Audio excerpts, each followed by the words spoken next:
Hello guys, আসসালামু আলাইকুম। আশা করি সবাই ভালো আছেন। যাক, দেখতে দেখতে কেটে গেল 14ই ডিসেম্বর।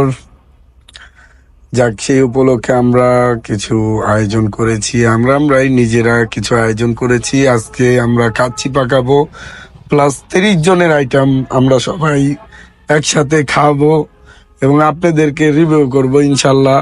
সবাই দোয়া করবেন যেন আমরা এটা সফলতা পাই। আমরা গোস আনছি, গোসটা দেখতে পারতেছেন একেবারে হেলদি, একেবারে টাটকা গোস।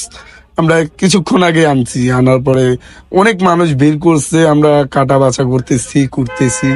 আমাদের পাশে আছে হেমায়েত ভাই, শহীদ ভাই, তারাও কাজ করতেছে। হেমায়েত ভাই পিচ কাটতেছে, হেমায়েত ভাইকে দেখতে পারতেছেন।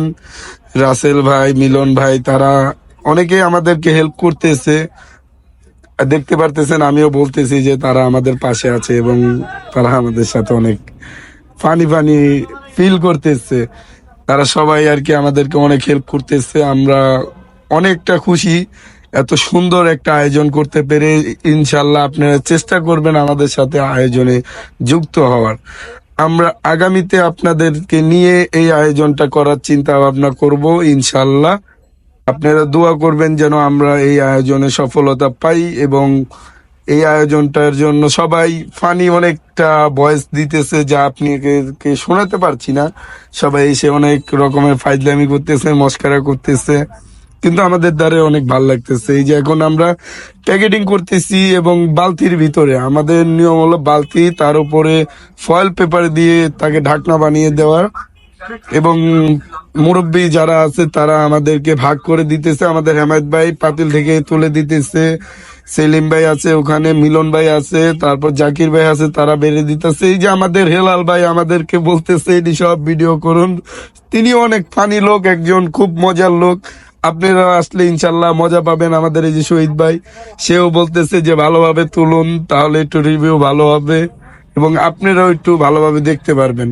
তো আমিও আপনাদের পাশে আছি এবং শহীদ ভাই বলতেছে লাইক কমেন্ট শেয়ার করে দিন। আর এই যে আমাদের খাবারটি দেখুন, খাবারটি কতটা কিউট হয়েছে।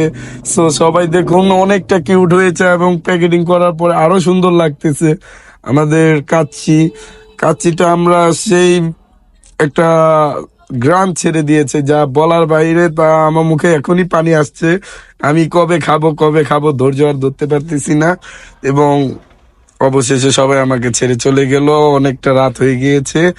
আর আমি আমার পার্সেল নিয়ে গ্যারেজে এখনো বসে আছি এবং কয়লা সংগ্রহ করলাম, বস্তার ভিতরে কয়লাটা বাসায় ফ্যামিলির সাথে মিলে সবাই মিলে একসাথে বারবিকিউ খাবো, তার জন্য আমি কয়লা সংগ্রহ করে রেখেছি। সো সবাই আমাকে ফলো করবেন, সাপোর্ট করবেন এবং আমাকে জন্য অনেক দোয়া করবেন ইনশাআল্লাহ। আপনাদের ছোট ভাই, আল্লাহ হাফেজ।